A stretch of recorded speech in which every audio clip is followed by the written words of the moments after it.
Boas-vindas a mais esta análise. Aqui a gente vai transformar aquela montanha de números caóticos e brutos em uma história visual super clara, sabe? Usando basicamente o kit de ferramentas definitivo de um verdadeiro detetive de dados. Todo dia a gente é bombardeado por planilhas infinitas. Mas olha, a verdadeira mágica não é só olhar para os números, é extrair o significado real deles. O nosso roteiro de hoje é bem direto. Vamos passar pela anatomia dos dados, depois visualizar o caos, encontrar o centro, medir a dispersão e, para fechar, o resumo de 5 números. É esse o caminho que vai nos levar dos dados crus até aqueles resumos estatísticos mais avançados. Começando pela seção 1, a anatomia dos dados, entendendo nossas variáveis. Porque, convenhamos, para fazer sentido de qualquer conjunto de informações, a gente precisa primeiro sacar quais são as pistas, as variáveis que estamos investigando. E os dados normalmente caem em 2 grandes grupos, tá? Ou eles são qualitativos, que basicamente descrevem uma qualidade ou atributo, tipo estado civil, ou são quantitativos, que é quando a gente está falando de quantidades reais, números medidos, tipo um salário ou a quantidade de filhos de alguém. Para ancorar tudo isso na realidade, vamos pegar um exemplo prático dos nossos dados de base.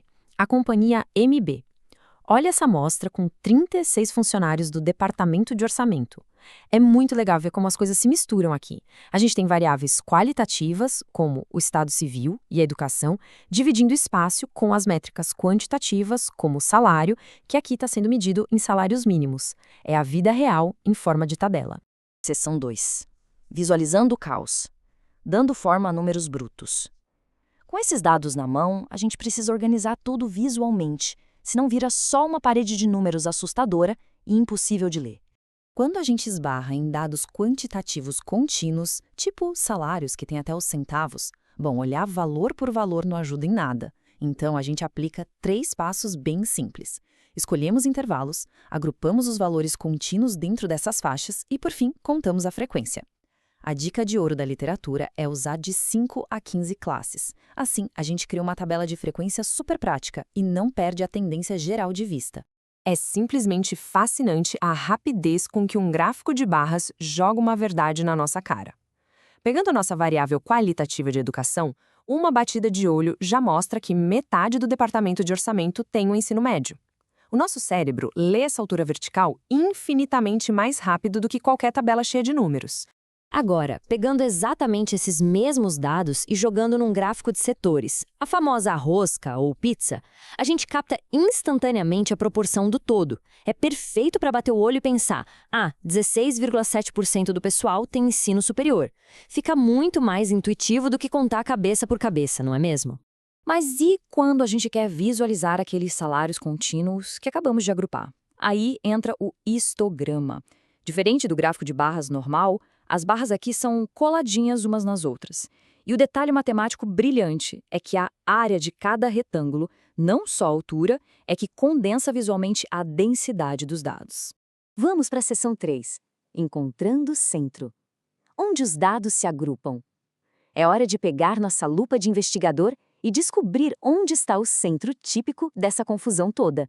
A gente tem 3 grandes medidas de posição para achar esse centro na companhia MB.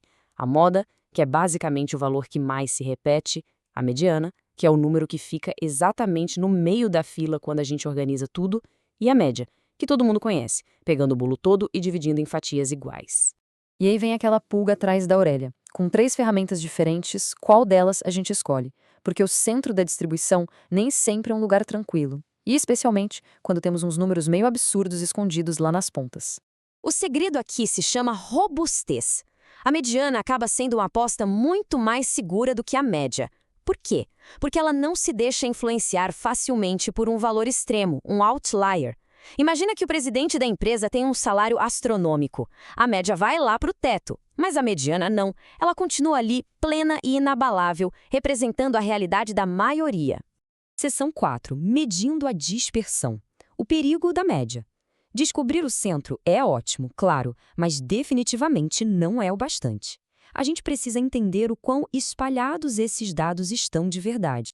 Confiar cegamente na média é um verdadeiro campo minado. Pensa comigo, se um grupo de 5 pessoas ganha exatamente 5 salários mínimos cada, a média é 5. Mas se um outro grupo ganha 1, 3, 5, 7 e 9 salários, a média também é 5. Só que a realidade de desigualdade é absurdamente diferente em cada caso. E é exatamente para não cair nessa armadilha que a gente usa a variância e o desvio padrão.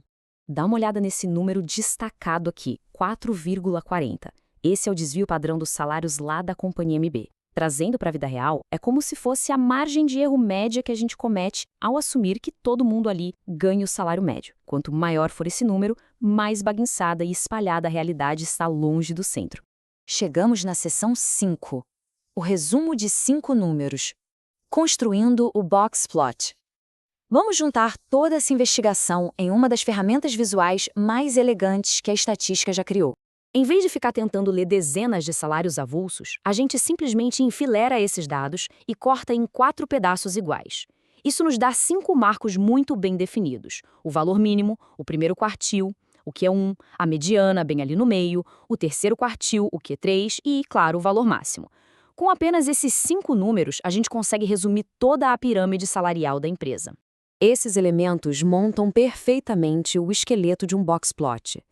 O pulo do gato aqui é a caixa em si, que guarda exatamente a metade do meio dos dados, do Q1 ao Q3. Com uma olhada rápida para essa estrutura geométrica, a gente já saca a simetria, vê aonde a mediana está cortando a caixa, espia até onde vão os bigodes nas pontas e já detecta os asteriscos, que são aqueles valores totalmente fora do padrão. E o mais legal é que não tem achismo. A gente calcula os limites matematicamente para definir o que é uma anomalia de verdade. A gente pega o tamanho dessa caixa central, que a gente chama de distância interquartil, multiplica por 1,5 e constrói umas cercas imaginárias. O que passar da cerca para cima ou para baixo vira um asterisco brilhante indicando um outlier. Genial, né? Olhando o espaçamento desses 5 números, a brincadeira de detetive de dados fica ainda melhor. Se um lado da caixa for muito mais esticado que o outro, ou se um bigode for gigante, a distribuição é assimétrica. Isso acontece o tempo todo no mundo real, principalmente com dinheiro. Salários quase sempre têm uma cauda super longa puxada para a direita, justamente por causa dos poucos que ganham muito lá no topo da hierarquia. O que nos deixa com uma pulga final atrás da orelha para encerrar essa análise.